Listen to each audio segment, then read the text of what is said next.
Well, I'm here with Patrick, and he's going to explain how the Conservation Corps boys fixed these walls. And Patrick, take it away from here. So in the 1930s, 1934 to 1937, the Civilian Conservation Corps group of young men, mostly untrained, unskilled, came here to Fort Frederick and did a number of things, most notably for us inside the fort, the reconstruction of the wall, which is one of our main interpretive tools here. And they did this using a very cheap material known as Portland concrete. So when you're in the fort today and you look around, you can see the wall in two capacities, both its original 18-foot height, 3-foot thickness, but if you follow the color of the mortar as you look around the fort, you'll notice there is a darker, somewhere between gray, black, and brown, and then a slightly lighter creamish to white mortar color. And what you're seeing is the eras of construction. Original mortar from the 1750s is the lime-based mortar. It's much brighter.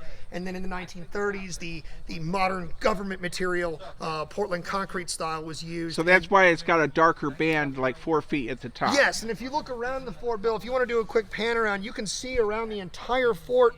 In fact, your viewers will look at the back wall best with the sun shining on it. You can see dramatic color differentials between the tops and the bottom of the wall. You'll notice one section of the wall has a huge top to bottom rectangular sort of shape, and that entire section of the wall was gone at one point.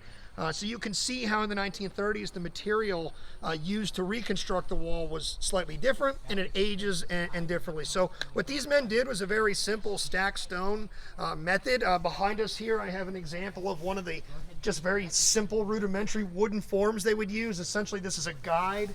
These men would build a stone, so in my display, essentially no wider than this and no taller than this line. And you can see when you look around the fort, it tracks with some of the consistent lines of mortar. The way the fort was built initially was also the way it was restored. They would build up to a point, level off that stone, build up to a point, and level off that stone. So today, visitors of the fort will be able to make a mixture of sand, concrete, and water. We can stack stones. You can get your hands dirty, and you can temporarily rebuild a part of the wall here.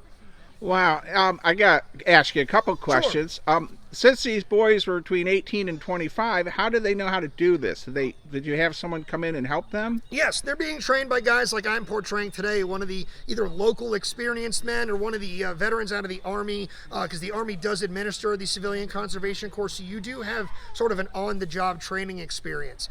There is no way that I can even pretend to look young wearing these clothes, even fully shaved anymore, so I sort of am leaning into the training aspect of this. To my left is my colleague in the 1930s and both in the 21st century here, Chris, who very much looks the age. And so the portrayal we're doing today is I'm kind of showing him how we did archaeology, how we did masonry inside the fort. So these men were trained by professionals, local experienced men within the Army.